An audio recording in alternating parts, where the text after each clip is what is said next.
ரஞ்சிதாவோட பொய்யை நிரூபிக்க நமக்கு இருக்கிற ஒரே சான்ஸ் இந்த லேப் ரிப்போர்ட் மட்டும்தான். இந்த ரிப்போர்ட்டை ஃபேக்னு காமிச்சிட்டா மட்டும் போதும், அவளை ஈஸியா வீட்டை விட்டு வெளியே துரத்திடலாங்க. இல்லைன்னா ஒன்று பண்ணுங்க, ஆன்லைன்ல தேடுங்க.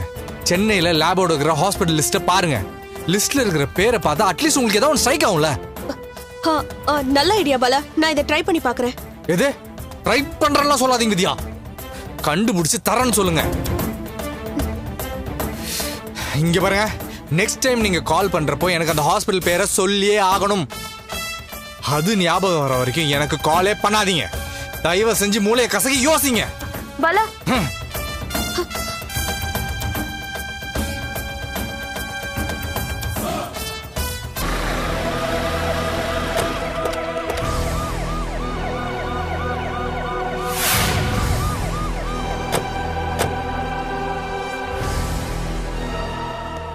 ரவிங்கிறது நீங்க தானே? ஆமா சார், நான் தான். என்ன விஷயம் சார்? ஒரு என்கொயரிக்காக ஸ்டேஷன் வரைக்கும் வரணும். நீங்க ஜீப்ல ஏறுங்க. நான் என்ன சார் செஞ்சேன்? என்ன எதுக்கு என்கொயரி பண்ணும்? ரஞ்சிதாங்கிற பொண்ணை கொல்றதுக்கான அட்டெம்ப்ட் நடந்திருக்கு. அதுக்கு பின்னாடி நீங்க தான் இருக்கீங்கன்னு எங்களுக்கு தகவல் கிடைச்சிருக்கு. அதை பத்தி விசாரிக்கிறதுக்கு தான் கூப்பிடுறோம். என்னது இது? சுத்த நான்சென்ஸா இருக்கு இன்ஸ்பெக்டர். நீங்க சொல்ற ரஞ்சிதா எனக்கு யாருன்னே தெரியாது. நீங்க சொல்ற இன்சிடென்ட்டுக்கும் எனக்கும் எந்த சம்பந்தமும் இல்ல. சம்பந்தம் இல்லனா எதுக்கு நீங்க உங்க வீட்டுல இல்லாம இந்த கெஸ்ட் ஹவுஸ்ல வந்து ஒளிஞ்சுக்கிட்டு இருக்கீங்க? சார், எனக்கு ஊர் முழுக்க கெஸ்ட் ஹவுஸ் இருக்கு. நான் எங்க வேணாலும் போவேன் வருவேன். அதை வச்சு நீங்க என்ன சந்தேகப்படுவீங்களா? நீங்க சொல்ற மேட்டரை பத்தி எனக்கு எதுவுமே தெரியாது. உங்களுக்கு யாரோ தப்பான இன்ஃபர்மேஷனை கொடுத்துருக்காங்க. இன்ஃபர்மேஷன் தப்பா ரைட்டாங்கிறது நாங்க பாத்துக்கிறோம். நீங்க முதல்ல ஜீப்ல ஏறுங்க. ஒழுங்கா எங்களுக்கு கோஆபரேட் பண்றதா உங்களுக்கு நல்லது.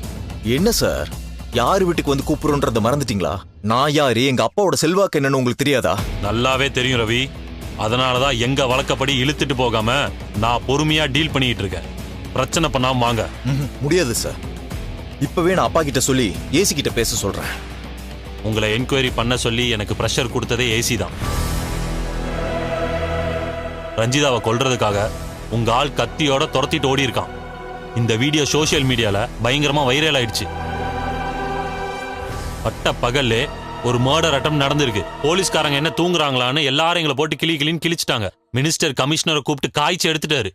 சம்பந்தப்பட்ட குற்றவாளிய 2 நாள் அரெஸ்ட் பண்ணணும்னு சொல்லி கமிஷனர் எங்களுக்கு ஆர்டர் போட்டிருக்காரு.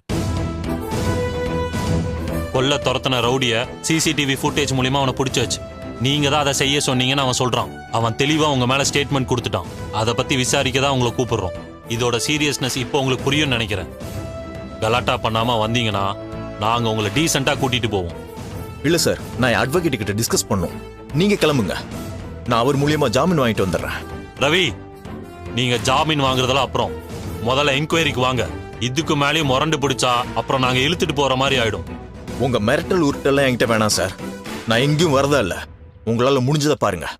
ஏய், மரியாதை சொன்னா நீ கேட்க மாட்ட. உனக்கெல்லாம் ஏன் ட்ரீட்மெண்ட் தான்டா சரி. கான்ஸ்டபிள், இவனை இழுத்துட்டு போங்க. சார், எங்க இழுத்துட்டு போறீங்க? சார், விடுங்க சார். விடுங்க சார். விடுங்க சார். கான்ஸ்டபிள், வண்டியில ஏத்துங்க. சத்தம் போடாத, வா. விடுங்க சார். வண்டியில ஏறு, வண்டியில நில்லுடா. டேய், நில்லுடா. நில்லுடா.